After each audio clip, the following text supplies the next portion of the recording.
Hello, it's Kimberly. Welcome back to my channel, The Modern Mess Princess.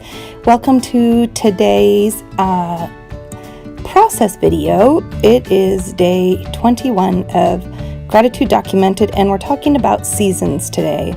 The prompt actually took us to the book of Acts, but when I think of seasons, I definitely think of Ecclesiastes 3.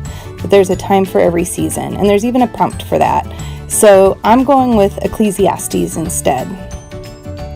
Now I had a whole bunch going on the back side of this page, and a little bit of it was kind of showing through. So I started putting some white paint down. I ended up putting 2 coats on and drying it in between. And then I thought, well, hey, let's just add some more paint because why not?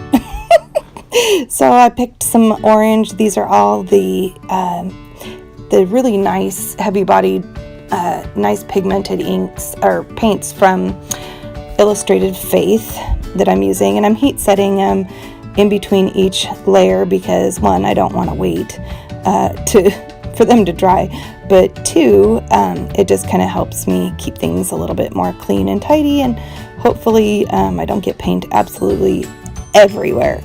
I call myself the messy princess for a reason, y'all. Anyway, I'm from Oregon too, and I say y'all, so I don't even know if I say it right. So if you actually are a real y'all person, you're gonna have to tell me if I know how to say y'all right or not. Okay, so back to this.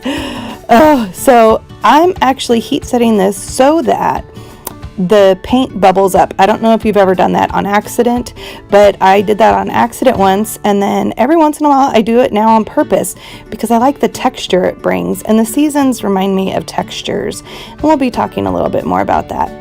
So now I just had some water with a little bit of glitter in it, and I mixed some white paint, so kind of a whitewash to tone down these colors just a tad.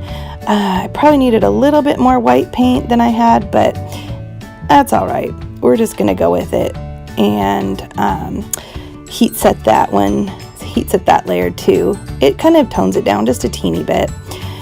And I kind of start realizing at this point my page is going to be really busy. So hold on, folks, and I will teach you a little bit about what that busyness might mean in my life, because I don't just teach Bible art. I teach what I call heart journaling, which helps you identify emotions and process through emotions and all those kinds of things through doing kind of scribbly art, kind of like what I'm doing here with paints and stickers and just kind of making a mess on paper.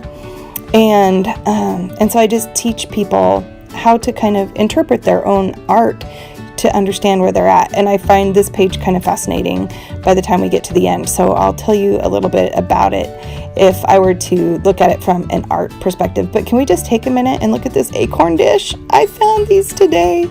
Aren't they adorable? And because it's almost the end of November, they were on sale 50% off. So I got 3 little acorns for $2.50 each. I don't know what I'm going to do with them after this. Maybe they'll only make a debut at fall, but I don't care. They're completely adorable, and I had to have them. So my big little, what was that, $7.50 splurge.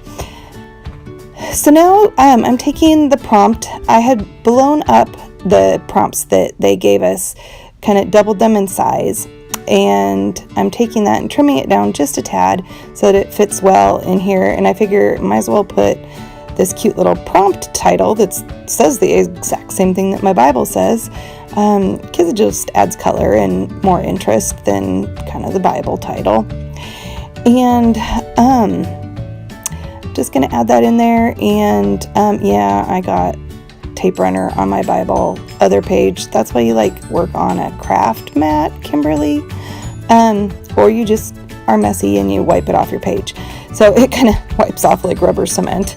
It's a little bit harder than rubber cement, but you can wipe it off too. And then it's not too bad if you catch it pretty quickly. Oh my goodness, you guys, I'm a mess. And this page is such a mess. But I am going ahead and posting it because there's some object lessons in this. And that's what I love to pull out symbolism and object lessons out of my creative projects. I wasn't expecting any lessons. I was just going to sit down, and I wish I would have put seasons right there, by the way. I put it in the corner, and I don't. Anyway, I put it in the corner. I should have put it where I wanted it in the first place. Oh well, there it goes. So, back to object lessons. I wasn't expecting an object lesson out of this. I just thought I was going to process the seasons and what they mean to me, and how I'm grateful for them. But I learned more than that today while doing this. But for right now, let's talk about the seasons, because I did learn about the seasons, and I decided I was grateful for the seasons. So when I was going through my Print and Pray shop pieces that I already had cut out, I found a piece that I could use as a symbol for every season except for winter. And so here I am. I put summer down. I'm putting a little flower here for spring. You'll end up seeing me put another little flower there later that I lost temporarily. Here's my little autumn leaf for fall. And then for winter, I took a leaf that was in the Print and Pray, and I folded it like you learned how to do in first grade, and I made a little snowflake out of it for for winter. And then I put it on the page, and it kind of disappears. So I go ahead and trace it with just a fine point pen, and that helps it stand out a little bit better. You can kind of see my snowflake, especially in person, it shows up. So there we have the 4 seasons, and the seasons represent not just the seasons for me. They represent changing times. And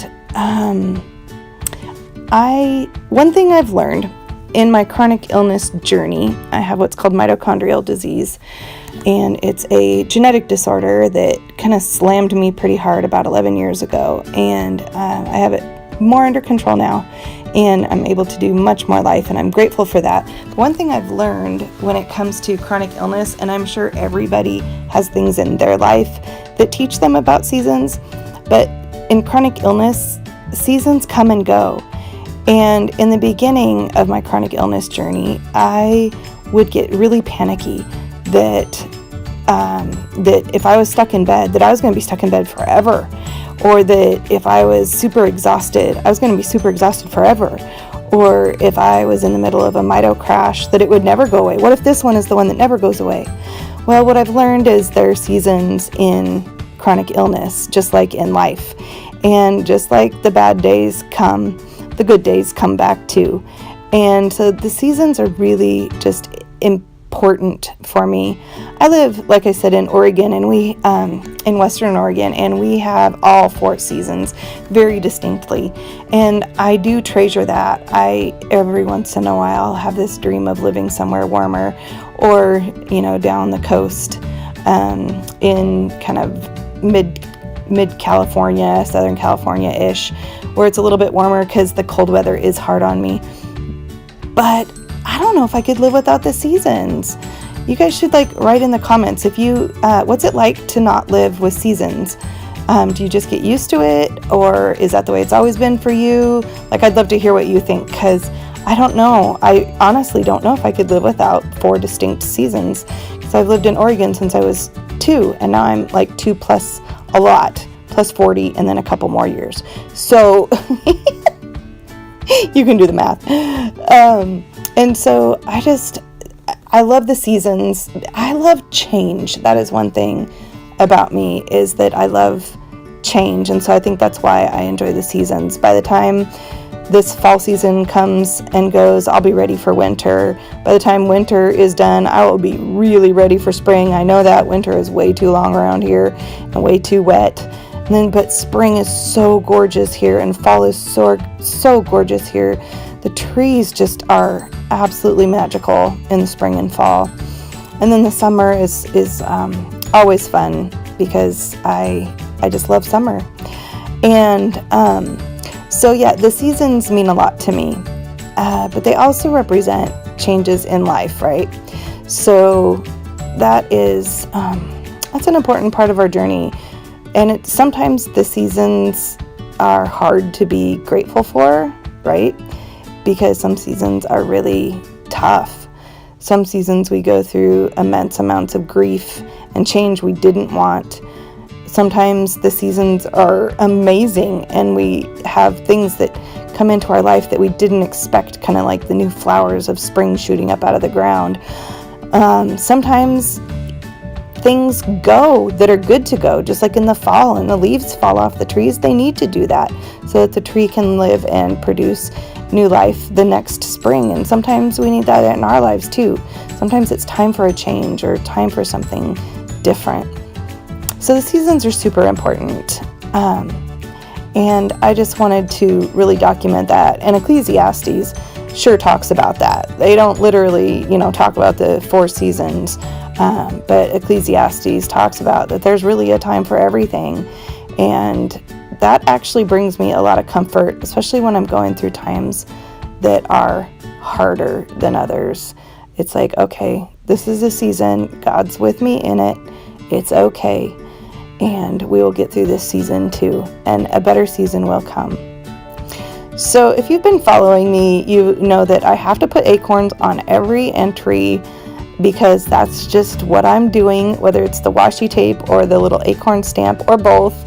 And look at how these just come alive. First I colored the blue solid one and stamped it down, and now I'm using permanent ink. Oh, I love how crisp this ink is, the Ranger Archival ink. Look at that. Oh! Look at those cute little acorns. They're so adorable.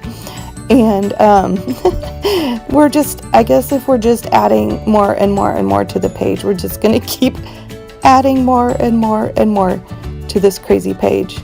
Yep, now we're going to make a tip in because Kimberly can't just stop. Kimberly's putting everything on the page today. Oh, my dear goodness. So I'm going to create a little tip-in here, and I like creating kind of these funky tip-ins where there's pieces hanging off of each other. And what I wrote on this was that one thing I have learned about the seasons is that they're always going to change. Bad seasons change into good ones. Okay seasons last until change comes again. But in it all, I really am grateful for all the seasons of life. Because even in the hard seasons, God proves himself so clearly to me that it's sometimes I need those hard seasons to remember that he's there and to really pull me back into a more time of intimacy with him and a time where he can just show off and show himself faithful. And so I really wanted to just document that. So now I'm going to put this down with a little washi hinge with our cute little acorn tape. I love the little acorn tape. I'm never going to look at acorns the same again. They're always going to be a fond place in my heart. And we have oak trees out here in the Northwest, so we have acorns that fall. So now I just trim off the little edges of the leaves, and that's about it. Oh, I add the prompt number on every page instead of a date stamp. I add the prompt number. So as I promised, I'm going to tell you a little bit about what I learned about myself when I'm looking at this page. There is stuff everywhere, and when I do that in my art, that means my head is usually pretty cluttered, which means my heart probably is too. So it's probably time for me to just sit back, say thanks for watching, and go spend some quiet time with Jesus. Bye.